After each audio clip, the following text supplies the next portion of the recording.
chicos, bienvenidos a su curso de Química General 2, sección A, del día 18 de julio del 2023. Vamos a continuar con lo que empezamos ayer. Ya ustedes saben de cuándo son los exámenes cortos, jóvenes. A ver pues chicos, ¿cuándo son los exámenes cortos? Chicos, ¿cuándo son los exámenes cortos? Miércoles. ¿A qué horas? A las 8. A las 8. Bueno, entonces, ojo. Ahí lo apuntan ya porque si no lo entregan, normalmente van a tener 15 minutos. Y si no lo entregan a tiempo, pues ya saben ustedes que ya van perdiendo sus puntos. ¿Ok? Bueno, espero que hayan puesto bien su correo en la información que se les pidió. Bueno, entonces el último día nos quedamos viendo las fuerzas intermoleculares. ¿Ok?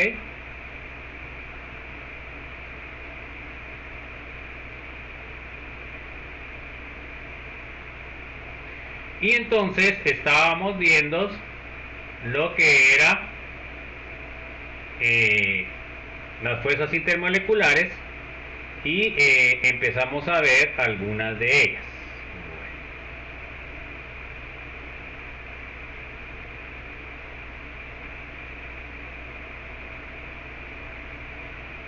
Bueno, entonces se dan cuenta que esto fue lo que vimos ayer.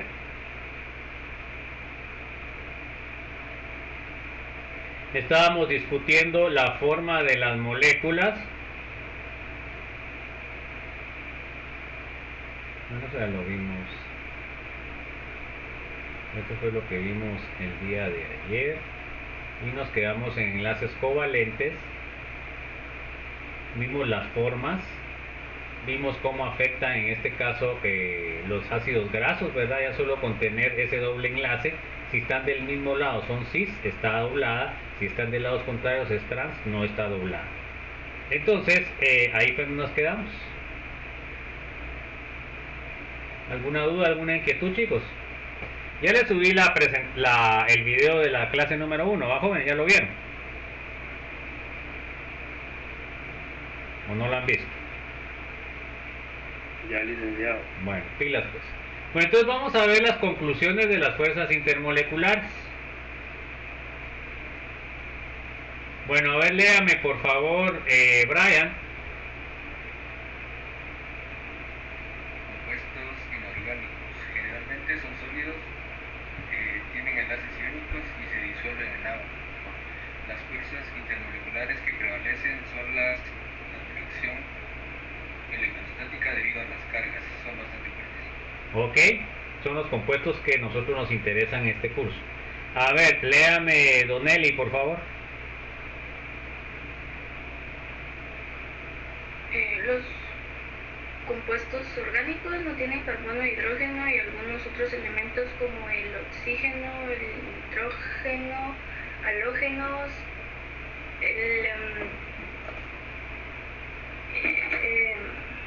El S y el P no tienen necesidades, si no sabes, solo diga las letras, pues. aquellos poseen enlaces covalentes y pueden ser covalentes polares y apolares. Las fuerzas que se pueden dar son dipolo-dipolo, van der Waals y puente de hidrógeno. Ok, entonces se dan cuenta, las inorgánicas van a tener fuerzas iónicas y las orgánicas van a tener las otras tres, dipolo-dipolo, van der Waals y lo que es puente de hidrógeno. A ver, léame Eduardo. Léame Manuel, por favor.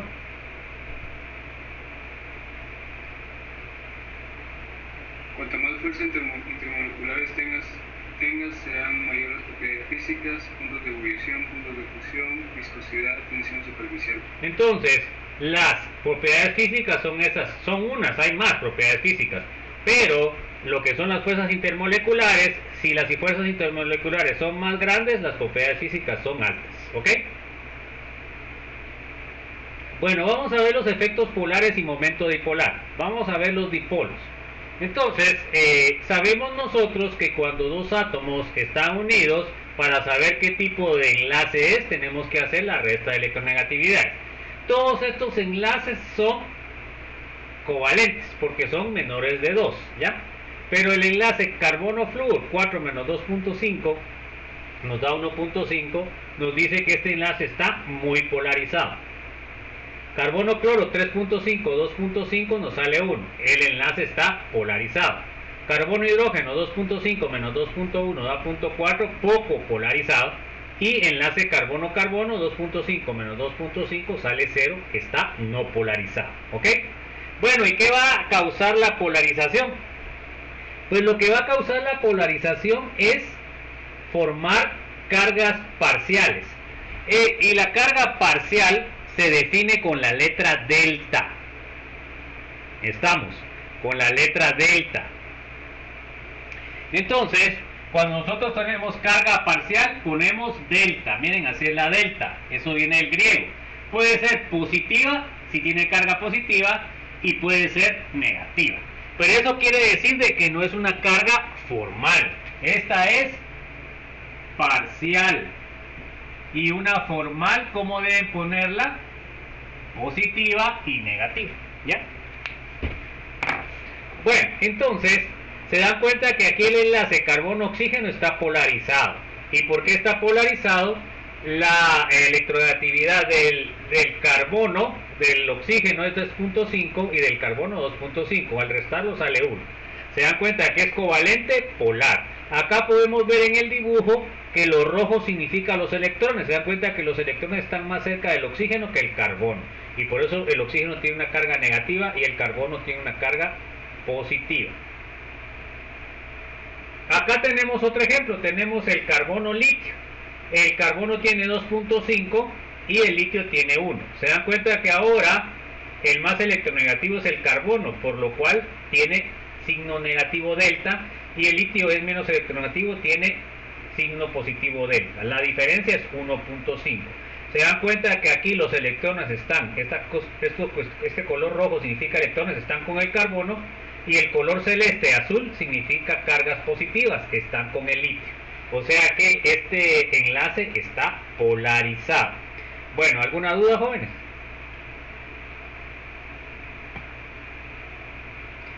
Bueno, entonces acá tenemos datos de lo que es. Bueno, ahorita veremos un poco más. Ahí se acuerdan, jóvenes, que tienen que llenar la hoja de datos que está en el Classroom. Ahí está el enlace. Si no la llenan, no se les envía los exámenes cortos, que son el próximo miércoles a las 8 de la noche, y vamos a evaluar lo que terminemos de ver esta semana. Entonces, si no llenan eso, no les envío examen. Y si lo ponen mal, es problema de ustedes, porque yo solo copio lo que ustedes ponen ahí. ¿Está claro, jóvenes, o no? Entonces tienen que estar, a la hora de poner su correo, ponerlo bien, ¿verdad? Son ustedes los responsables de eso. Porque siempre hay problemas en el primer examen corto, porque miren, no me llegó el licenciado, mire que esto, y cuando revisamos puso mal. Entonces, por favor, ojalá que hayan puesto bien su correo. Acuérdense, jóvenes, que el correo electrónico es importante para que les llegue la información. Normalmente ahora en todo lugar les piden su correo. Si ustedes lo ponen malo, ¿cómo les va a llegar la información? ¿Verdad? Eso es parte del aprendizaje de moderno. Bueno, vamos a ver. Miren, el cloruro de sodio tiene un momento dipolar de 9, o sea que es alto. El cloruro de sodio es un compuesto iónico. Se dan cuenta que por eso empezamos, esperamos que sea bastante alto. Ahora miren el C2H, que eso se llama, la fórmula es un compuesto orgánico que se llama acetaldehído. Este tiene un momento dipolar de 2.3. Se da cuenta ya, este compuesto es enlaces covalentes. Entonces ahora miren el valor, está alto, pero es comparado con el iónico es muchísimo más bajo. De ahí tenemos el clorometano, que sería este.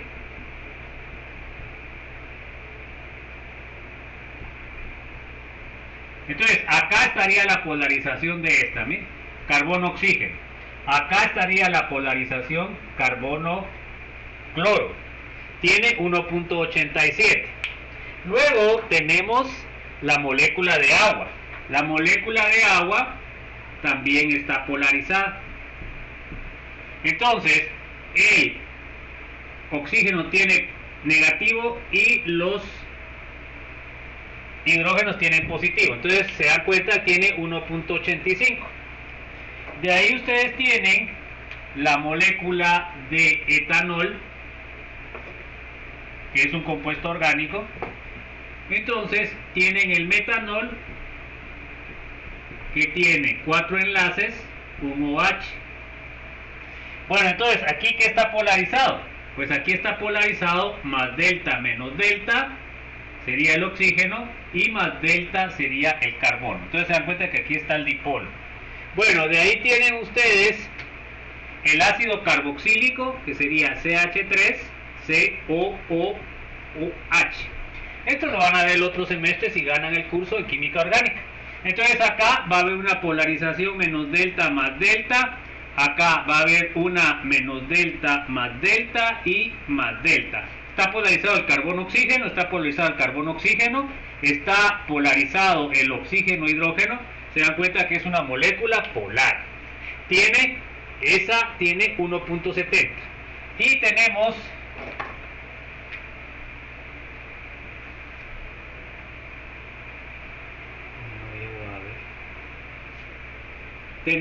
el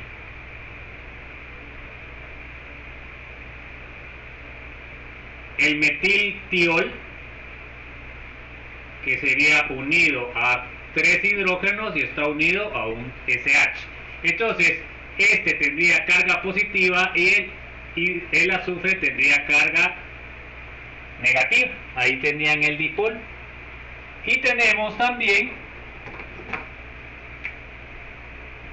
el NH3.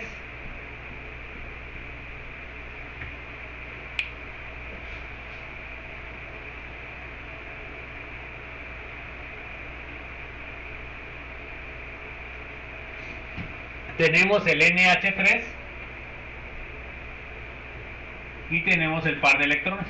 Entonces este va a estar cargado positivo, cargado positivo, cargado positivo y cargado negativo. Entonces ahí tenemos el dipolo. Y tenemos también la amina, CHHHNH2. Entonces lo interesante aquí es que tenemos que saber, cuando hay un átomo que es más electronegativo que el carbono, va a formar el dipolo, más delta menos delta, y con los hidrógenos también va a estar más delta los hidrógenos. Entonces, cuando tenemos dipolo, entonces el momento dipolar va a crecer. Ahora tenemos el CO2. El CO2, a pesar de que tiene enlaces polares, tiene cero. Bueno, entonces miren pues, lo que vamos a ver es de que el flujo de electrones va hacia el oxígeno, que es el más electronegativo. Acá tiene más delta y menos delta y menos delta. O sea, los electrones van a fluir hacia el oxígeno, pero también de este otro lado van a fluir hacia el oxígeno. Entonces, ¿qué es lo que pasa? Cuando ustedes hacen la suma vectorial de esto, va a ser que eso es de física, ¿verdad? Cabeza con cola. Entonces, ¿qué va a pasar? Si este mide 5 y este mide 5, la suma vectorial, ¿cómo va a ser? ¿Cómo va a ser la suma vectorial? Se da cuenta de que el que va a la izquierda sería negativo y el que va hacia la izquierda sería positivo. Entonces sería 5 menos 5 va a ser 0. O sea que no tiene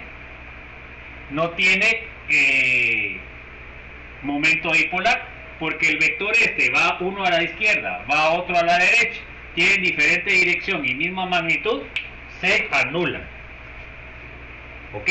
El CO2, a pesar de que está formando dipolos, los vectores se anulan, por eso que queda 0. Ahora, en el caso del metano,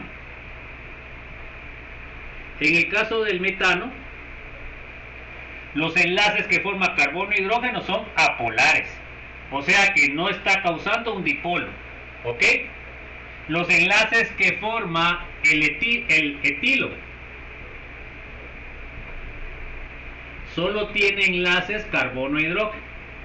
Los enlaces carbono-hidrógeno son apolares, por lo cual no tiene momento dipolar. Y el benceno es un ciclo que tiene solamente hidrógenos. Y el enlace carbono-carbono es apolar, el enlace carbono-hidrógeno es apolar, por lo cual tampoco tiene dipolo. Entonces, resumiendo, cuando ustedes tienen heteroátomo, oxígeno, tienen cloro, tienen nitrógeno, tienen azufre, que son átomos más electronegativos que el carbono, van a generar un dipolo.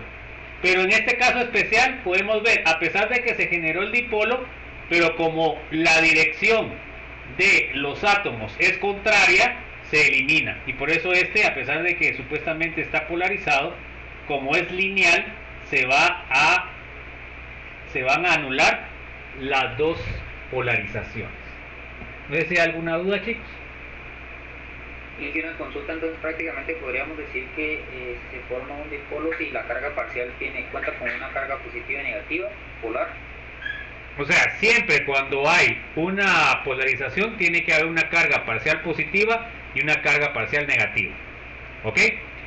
Pero acá podemos ver el caso especial. Se dan cuenta que esta, a pesar de que está polarizada, también tiene que ver la dirección del flujo de electrones. Porque acá este va para el oxígeno, este va para el oxígeno. Entonces acá, como tienen distinta dirección, igual magnitud, se elimina.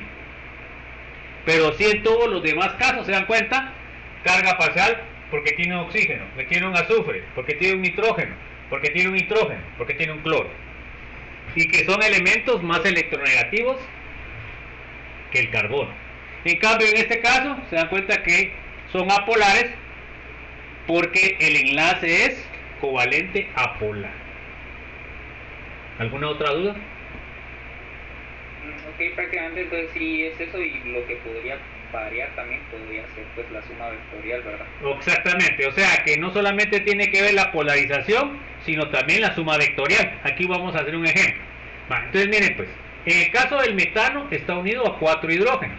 En este caso no hay clavo, ¿por qué? Porque los 4 enlaces son apolares, o sea que tiene un momento dipolar igual a 0. ¿Está claro eso, joven? Sí. Ahora miren el tetraclorometano. En este caso se dan cuenta que los enlaces carbono-cloro están polarizados, pero miren, le sale un mu igual a 0. ¿Por qué le sale un mu igual a 0? Porque van en distinta dirección. Ok, se dan cuenta que las magnitudes de esas 4 flechas son iguales, ¿sí o no? Porque es carbono-cloro, ¿sí o no? Pero, sí, miren, tienen un cloro hacia arriba y un cloro hacia abajo. ¿Qué pasa con esa suma vectorial? ¿Cómo queda la suma vectorial? Queda 0. Ok, uno tiene a la izquierda y el otro tiene a la derecha. ¿Cómo queda la suma vectorial? 0. Entonces se dan cuenta que a pesar de que la molécula tiene enlaces polares, debido a la suma vectorial les queda 0. ¿Está claro, joven? Y entonces una consulta, por ejemplo, en este caso que da 0 a pesar de que es polar, no sería un dipolo, ¿cómo se le llama? No, esto sería, lo que pasa es que lo que quiere decir de que es una molécula apolar, ¿ya? Es una molécula apolar a pesar de que tiene enlaces covalentes polares. Entonces, ahora, ¿qué pasaría? Miren pues, ¿qué pasaría si yo elimino este y pongo un hidrógeno? ¿Qué pasaría? ¿Ya saldría 0 o no? Si en lugar de poner este cloro pongo un hidrógeno en lugar de 1, ¿qué pasaría? O sea, no pongo este cloro, sino pongo hidrógeno. ¿Ese ya sería polar o no? ¿Qué dicen ustedes? ¿Sería polar la molécula o no?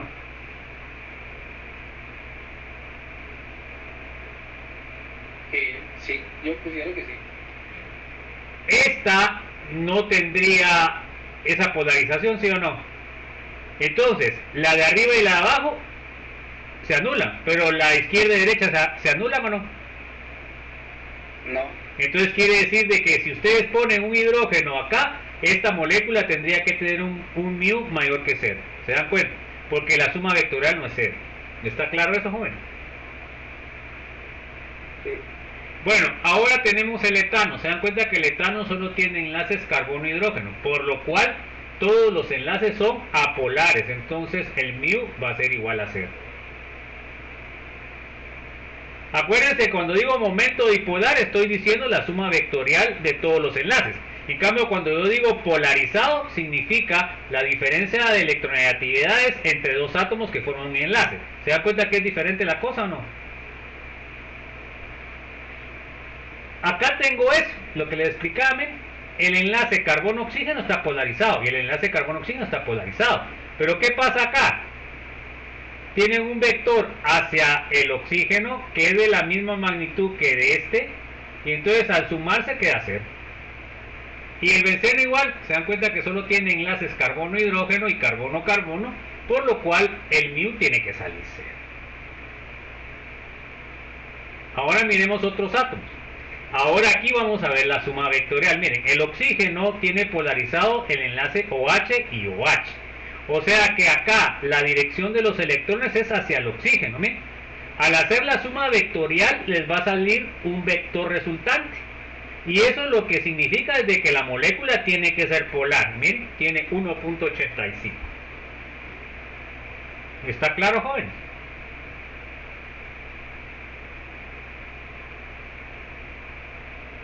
Ahora, en el caso del nitrógeno igual, el hidrógeno-nitrógeno está polarizado, los tres hidrógenos, o sea que acá tiene más delta, menos delta, más delta.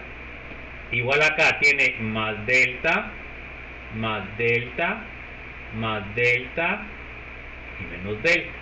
Los vectores van hacia el nitrógeno los tres, al sumarlo sale este vector resultante, por lo cual quiere decir de que la molécula tiene que ser polar. Pero miren acá, ¿por qué será que le sale menos polar el amoníaco que el agua? ¿Por qué será?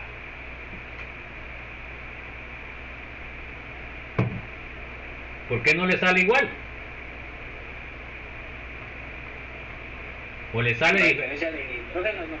La diferencia de electronegatividades. ¿Cuál es más electronegativo, el oxígeno o el nitrógeno?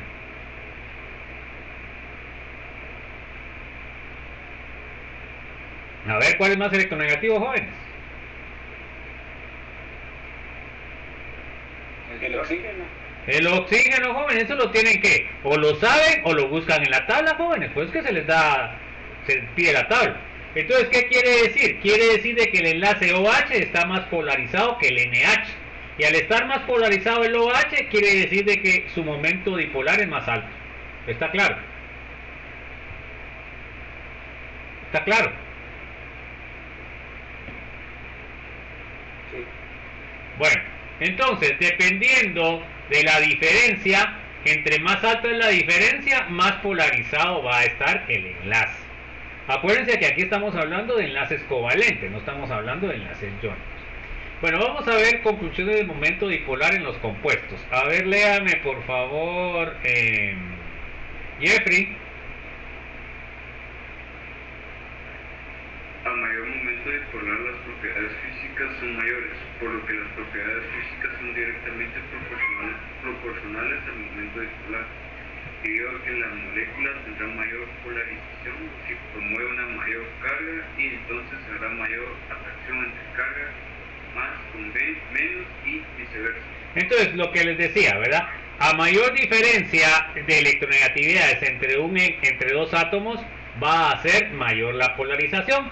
En el caso que vimos anteriormente, la polarización oxígeno-hidrógeno y nitrógeno-oxígeno, la más grande es la de oxígeno porque la diferencia es mayor, porque el oxígeno tiene mayor electronegatividad. ¿Está claro eso, jóvenes?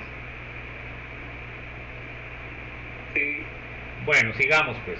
A ver, léame Luis Domínguez. Dice, y esto afecta también la solubilidad, pues igual disuelve igual. la regla universal de solubilidad, el agua es polar y entonces disuelve a los compuestos polares como los compuestos iónicos, NaCl, KNO3, etc. Pero no disolverá a compuestos apolares como por ejemplo el aceite, gasolina, diésel. Entonces, ¿cómo sabe usted que no es soluble el aceite en agua, mi estimado Luis?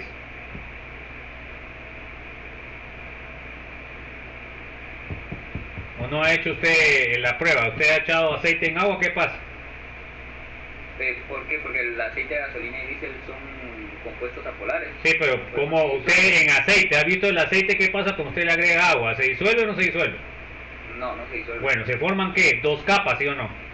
Correcto. Bueno, eso es lo que usted mira, el efecto que no se disuelve cuando se forman las dos fases. Cuando se disuelven, ¿qué pasaría? Se va a formar solo una fase. Si usted echa cloruro de sodio en agua, ¿qué pasa? Lo revuelve y se desaparece el polvo de cloruro de sodio. Eso quiere decir de que es soluble. ¿Ok? Ahí tienen un video del estado líquido para que lo vean, jóvenes. Tienen un video de fuerzas intermoleculares para que lo vean. Tienen un video de momento dipolar.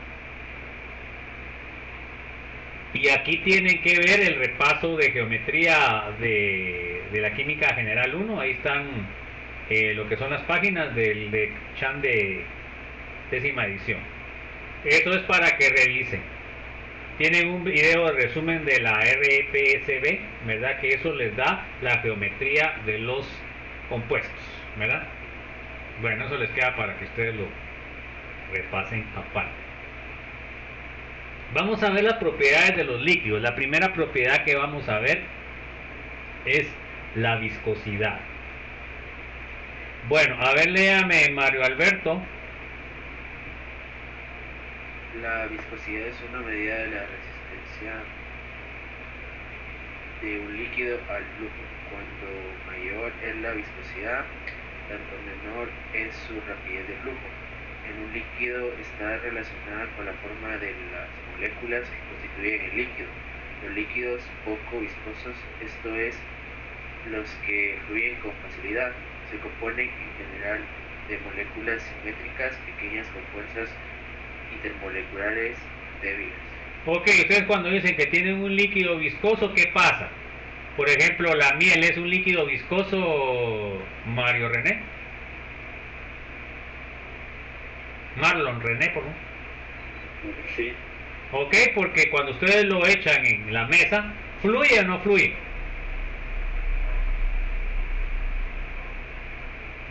Marlon, ¿fluye o no fluye cuando echan en la mesa un poco de miel? Sí, fluye. No fluye. Si ustedes echan un poco de agua, ¿fluye o no fluye? Porque cuando digo fluye, ¿qué significa, Maylan? Que si tiene como movimiento. O sea, que se esparce, ¿verdad? Si ustedes echan una gota de miel, la gota de miel se queda ahí. Pero si ustedes echan una gota de agua, ¿qué pasa? La gota de agua se esparce en lo que es la superficie. O sea que la miel sería viscosa, más viscosa que el agua. ¿Ok? Bueno, entonces acá tienen el agua, miren, aceite de oliva, miel. ¿Se dan cuenta que de esos tres, cuál sería el menos viscoso, Rosy? El menos viscoso sería el aceite. El menos viscoso sería el aceite. ¿Está de acuerdo, Ronald? Sí. ¿Está de acuerdo, Rosemary?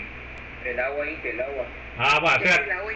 no estás de acuerdo, el agua, porque miren ahí, ¿qué significa ese chorro grande, un chorro regular y un chorro más pequeño? ¿Qué significa eso? Ya. La fluidez. Ok, ahí dice, mire, baja viscosidad del agua, media viscosidad el aceite y alta viscosidad la miel. O sea que el que fluye menos es el que tiene más viscosidad, jóvenes. ¿Cómo medimos nosotros la viscosidad? Pues lo medimos con un viscosímetro. Ese es el aparato que tienen ustedes ahí. También podemos medirlo con un viscosímetro, es un aparato, ¿va? Que ustedes lo miden. Se dan cuenta que ahí tienen una línea A y tienen una línea B. Entonces ustedes echan el líquido y comienzan a medir el tiempo cuando empieza en A. Y miden el tiempo hasta que llega a B. Entonces a través de ese tiempo ustedes pueden medir o pueden calcular la viscosidad, ¿verdad? Y hay unas fórmulas con las cuales ustedes pueden calcular la viscosidad. En el caso del aparato que pues ya les da la viscosidad directamente. ¿Alguna duda? Sí, si tiene una duda. Sí, dele pues. Así como, digamos, por ejemplo, el aparato mide la viscosidad, ¿qué unidad de medida tiene? O sea, ¿qué unidad de medida usa?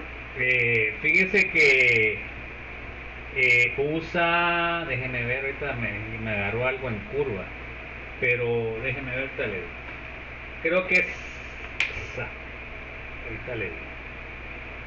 A ver, búsquenme, a ver cuáles son las medidas de viscosidad en Google, pues jóvenes, rápido, pues, a ver. Ahorita tenemos la...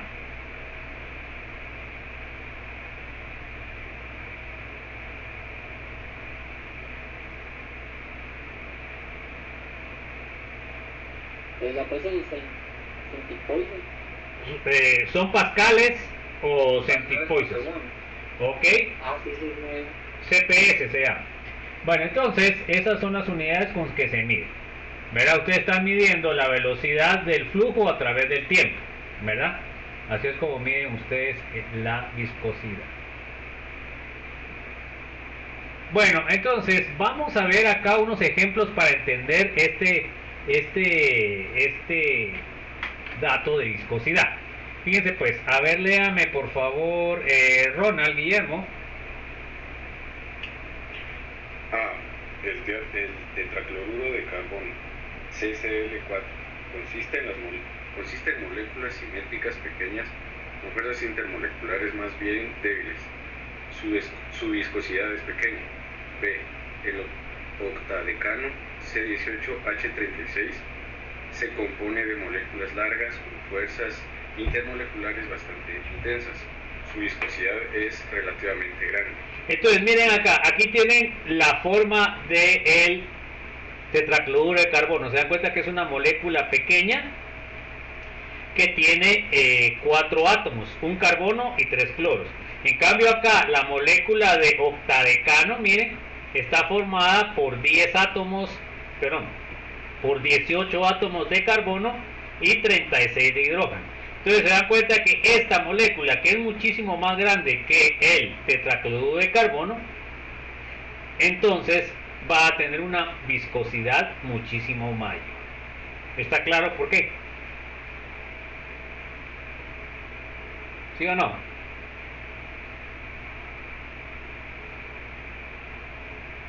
Bueno, a ver, Rosemary, léame por favor. Las fuerzas intermoleculares que dan origen a viscosidades grandes son de dos tipos. Las fuerzas de dispersión de London, pese a ser débiles, son a causa de las grandes viscosidades de las moléculas homopolares, grandes como el octadecano, 18 átomos de carbono. Entonces miren pues, la superficie de contacto de 18 carbonos a un carbono es evidente que es más grande de 18 carbonos. Entonces, ¿qué quiere decir? Pues que las moléculas van a fluir más lentamente que una que es más pequeña. ¿Está claro eso, joven? Sí. Bueno. Entonces, por ejemplo, sigamos discutiendo. A ver, léame. Brian, por favor. Ciertas moléculas asimétricas pequeñas con fuentes de hidrógeno fuertes también presentan grandes viscosidades. Por ejemplo, el etilenglicol HO, CH2, que es el ingrediente fundamental del líquido anticongelante, tiene una viscosidad similar a la de un jarabe. ¿Se dan cuenta? Cuando decimos jarabe estamos diciendo una molécula con alto peso molecular. Bueno, los que no firmaron, pues no firmaron, jóvenes, porque ya voy a cerrar. 19 supuestamente firmados. ¿Se acuerdan que hay varios que no han firmado no han llenado sus datos, jóvenes? Pues no se van a quejar si no les llega el examen. Bueno, a ver, siga Don Eli, por favor. El grupo de menos OH de ambos extremos de la molécula de etilenglicol participa en la formación de puentes de hidrógeno con otras moléculas. Entonces, fíjense pues,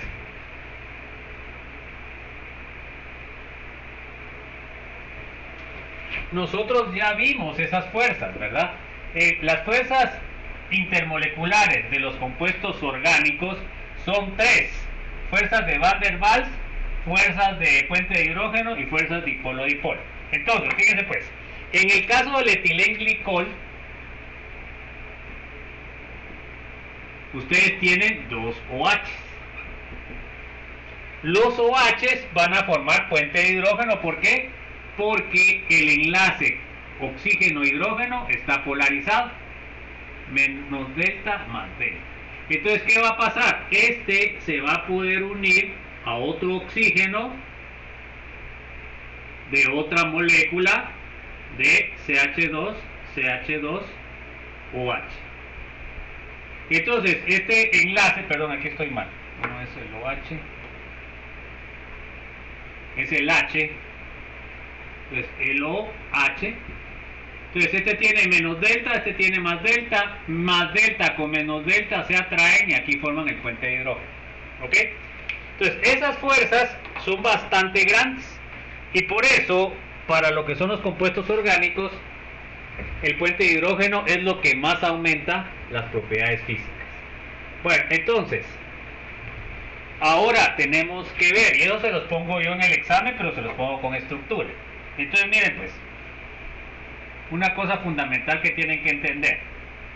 Cuando yo les pongo la fórmula, les pongo el etilenglicol, les pongo el etanol, ¿ok? Y les pongo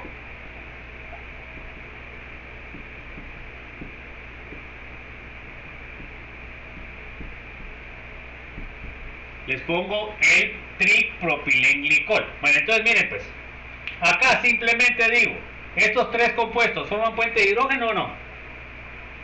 A ver, ¿estos tres compuestos forman puente de hidrógeno, sí o no? Sí. Sí, porque todos tienen OH. Bueno, ahora, ¿cuál forma más? ¿Todos forman la misma cantidad de puentes de hidrógeno o no?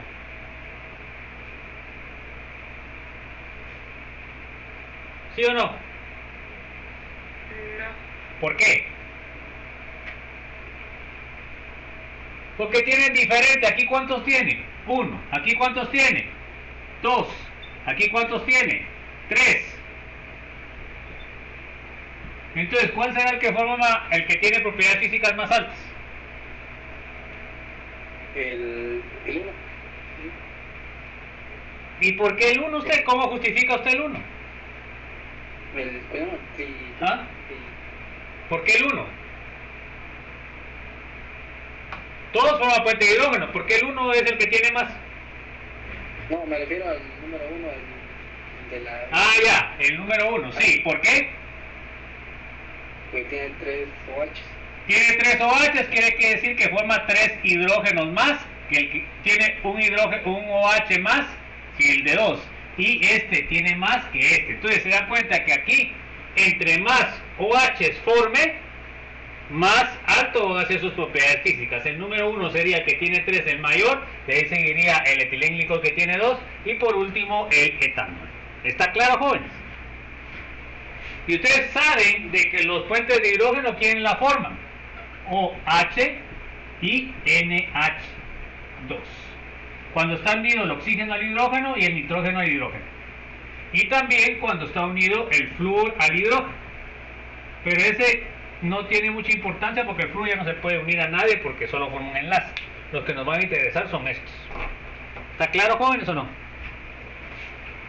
O sea, que esos tres grupos forman puentes de hidrógeno. Sí, cuando el hidrógeno está unido al oxígeno, cuando está unido al nitrógeno, cuando está unido al flúor.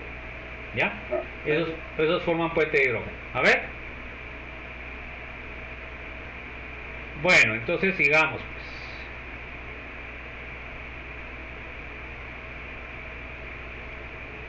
A ver, léame, Emanuel, por favor.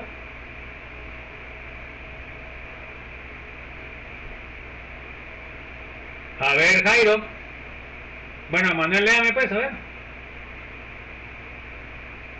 Ciertas moléculas enzimáticas. Eso ya lo leímos, ¿no? Eso ya lo leímos, vamos en el tercer párrafo. En general, la viscosidad disminuye al aumentar la temperatura. El aumento de energía cinética vence en parte de las fuerzas intermoleculares. Por ejemplo, el aceite para cocinar que se vierte de una botella es bastante viscoso, es espeso y aceitoso.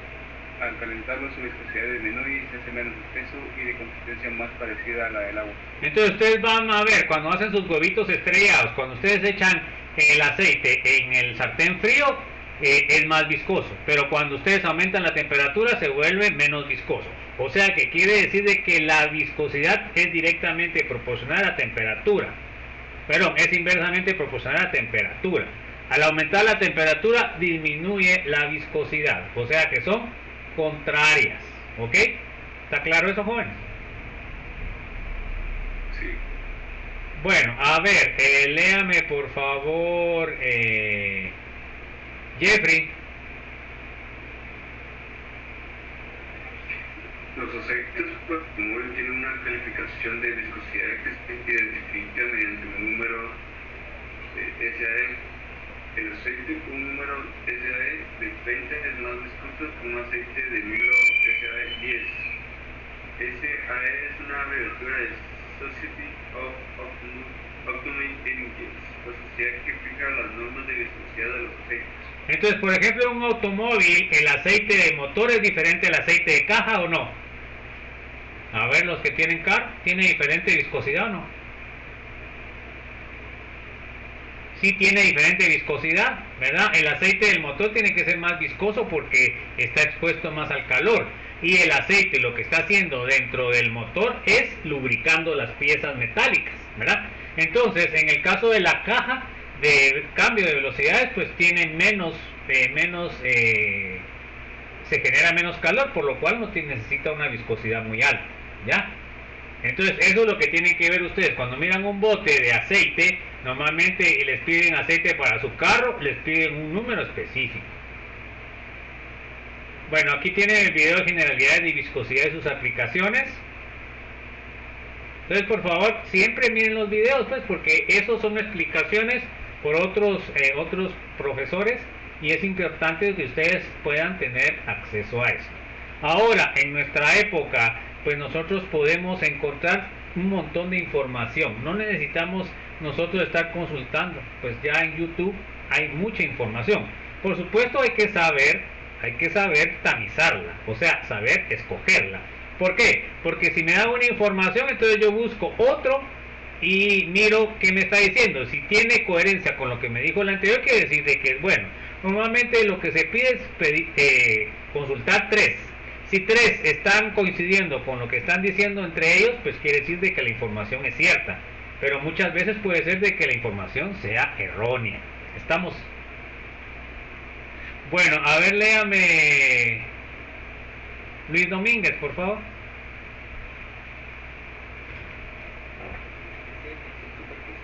Otra propiedad de los líquidos es su tensión superficial. Un vaso de agua se puede llenar con un poco de exceso sin que se derrame. Una pequeña aguja, si se coloca con cuidado, flota horizontalmente sobre la superficie del agua. No obstante que el acero es alrededor de 8 veces más denso que el agua. Diversos insectos pueden caminar sobre el agua o deslizarse sobre la superficie de un estanque sin dificultad. Entonces ese fenómeno lo está produciendo la tensión superficial. Porque ustedes ponen una aguja así con cuidado arriba de la superficie del agua, flota. Pero si ustedes la ponen así, la tiran, pues se hunde, porque es más denso el tal. Por supuesto, por ejemplo, si ustedes utilizan aceite, pues el aceite tiene mayor tensión superficial, por lo cual es más fácil poner la aguja que el agua, que tiene menos tensión superficial. Entonces, vamos a seguir, pues. A ver, léame Mario Alberto. Estos fenómenos indican algo fuera de lo común respecto a la superficie del agua. Hay una fuerza o tensión especial en la superficie que se opone a ser alterada por la penetración de una aguja o de un insecto acuático. O sea que quiere decir que en la superficie del líquido siempre va a haber una fuerza hacia arriba, ascendente, que no va a querer permitir que ingrese un objeto al líquido. Bueno, a ver, léame Marlon, por favor. Estas fuerzas de superficie se explican en términos de las fuerzas intermoleculares ya descritas. En general, los líquidos con fuerzas intermoleculares intensas presentan más tensión superficial que los líquidos con fuerzas intermoleculares débiles.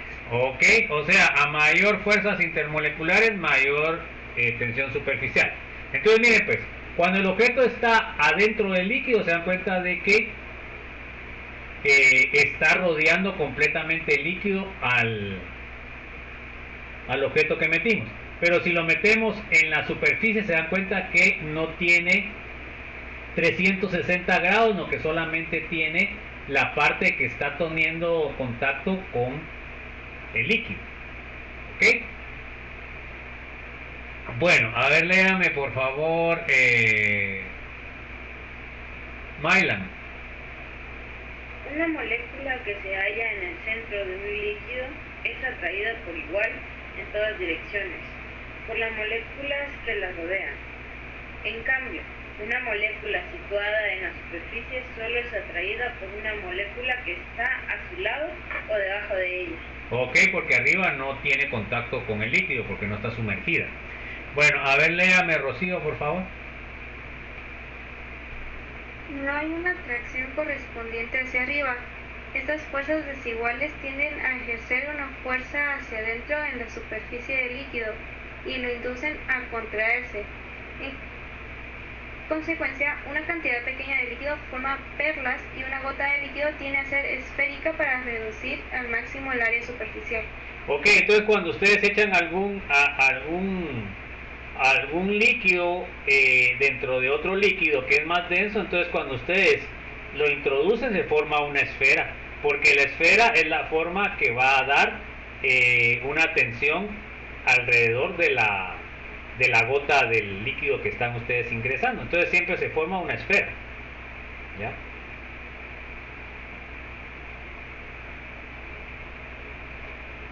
Bueno, a ver, léame, Ronald Guillermo, por favor. Los detergentes permiten reducir la tensión superficial del agua. Esto hace posible que el agua moje una superficie sólida. La acción humectante de un líquido, en especial el del agua, le permite extenderse de modo uniforme sobre una superficie en forma de película fina. Entonces, fíjense pues, si ustedes tienen agua pura y tienen agua con detergente, entonces el agua pura va a tener mayor tensión superficial que el agua que tiene detergente, ¿ya? ¿Por qué? Porque este detergente es un tensoactivo que va a cambiar la tensión superficial de lo que es el líquido, ¿ok? Eso sirve para que el agua moje más, ¿verdad? Bueno, a ver, léame por favor, Rosemary. A las sustancias químicas que reducen la tensión superficial del agua se les llama tensoactivos y se utilizan ampliamente como ingredientes de productos de lavandería, lavado de loza y limpiadores industriales. Ok, o sea que son para limpieza. ¿Qué quiere decir? Que aumentan el contacto entre el agua y las sustancias que están limpiando. Bueno, a ver, léame por favor, Brian.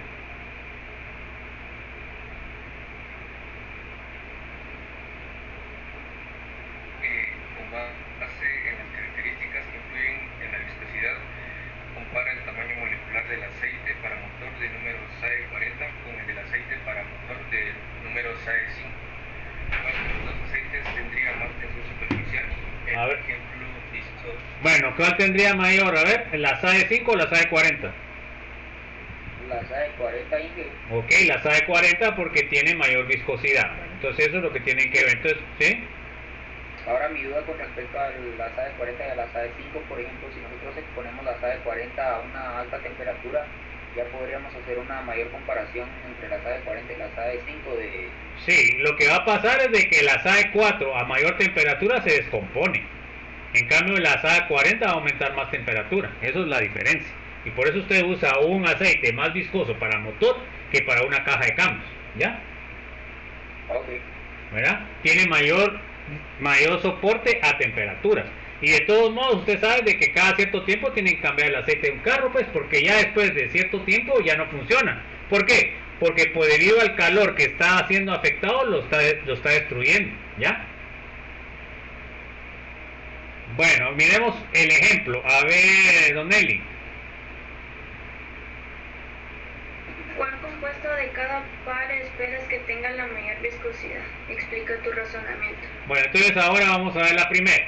Tenemos una sustancia cuya fórmula química es C20H42 o una cuya fórmula es C10H22. A ver, Don Eli, ¿cuál de las dos tendría más viscosidad? ¿Y por qué? El C20H42. ¿Por qué?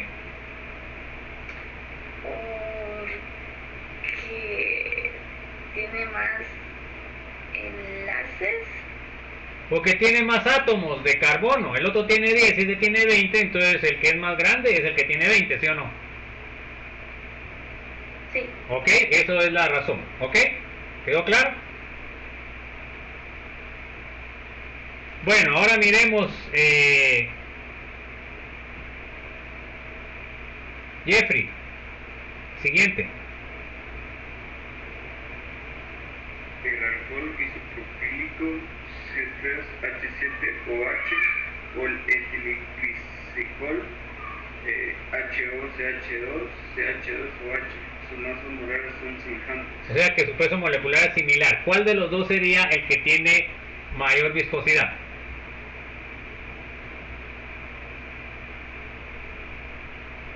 Yo pienso que el alcohol isopropílico. Bueno, ¿están de acuerdo? ¿Alguno que esté en desacuerdo con eso? A ver, pues chicos, hombre, metámosle cabeza. No sé si para mí el primero, por tener más hidrógenos, tal vez tiene más. No, fíjense pues. En este caso, ¿qué estamos comparando? Formación de puentes de hidrógeno, jóvenes. Bueno, el primero, ¿cuántos puentes de hidrógeno puede formar? Eso ya lo vimos. A ver, Jeffrey, ¿el primero cuántos puentes de hidrógeno puede formar? Uno. Bueno, ¿y el segundo? El segundo, dos. Ah, bueno, entonces, ¿cuál tendría mayor viscosidad? El segundo. Ok. Bueno, entonces se da cuenta que aquí yo tengo que analizar los puentes de hidrógeno. Aquí tengo un OH y aquí tengo dos OH, ¿ya? Entonces, como vimos en la pizarra, tiene mayor viscosidad el que tiene formación de dos hidrógenos que uno. ¿Está claro, Jeffrey? Bueno, ojo pues. Entonces, miran ustedes el video de tensión superficial, ¿verdad? Para que vayan comprendiendo. Y vamos a ver vaporización y condensación, ya casi terminando, jóvenes. A ver, léame Luis Domínguez. Vaporización y condensación. Las moléculas de un líquido están en constante movimiento. Algunas se desplazan con rapidez y otras lo hacen con más lentitud. Ocasionalmente una de las moléculas tiene la energía cinética suficiente para escapar de la superficie del líquido y convertirse en molécula de vapor. Esto se conoce como vaporización, el proceso por el que las moléculas de un líquido se desprenden y pasan a la fase gaseosa. Ok, entonces se dan cuenta que vaporización significa pasar de líquido a gas. Entonces, mire Luis, lo felicito porque leyó muy bien. Así es como tienen que leer, jóvenes. Tienen que leer lento y claro. Porque a veces ustedes quieren leer muy rápido y entonces lo que hacen es que se confunden. Ustedes como profesionales tienen que saber leer bien o no. A ver. Sí. Tienen que saber, porque es una vergüenza que vengan ustedes, lo ponen a leer en la iglesia un párrafo de la Biblia y no pueden leer. Eduardo no quiere leer, no sé por qué, tiene micrófono y no quiere leer. Entonces, aquí yo le estoy haciendo practicar precisamente eso. Y en el transcurso del curso yo miro la mejoría de cada uno de ustedes porque agarra seguridad y ya puede leer de una forma bien o buena, ¿verdad? Y eso es lo que se espera como profesionales, no solamente saber química orgánica, jóvenes. ¿Entienden el mensaje o no? Sí. Mario Alberto, a ver. Los líquidos volátiles como el etanol y el alcohol isopropílico son los que se evaporan con facilidad a temperatura ambiente. Casi todos ellos tienen punto de ebullición bajo y alta presión de vapor. Ok, entonces quiere decir de que si el líquido se considera volátil, va a tener bajo punto de ebullición y alta presión de vapor. Ok, eso quiere decir de que se vaporizan en forma rápida. Pues entonces ahí nos vamos a quedar, chicos. Que tengan una feliz tarde, un buen provecho y nos vemos el día de mañana. Un abrazo a todos. Se cuidan. Buenas noches. Buenas noches. Buenas noches, chicos. Se cuidan. Buenas noches. Buenas noches.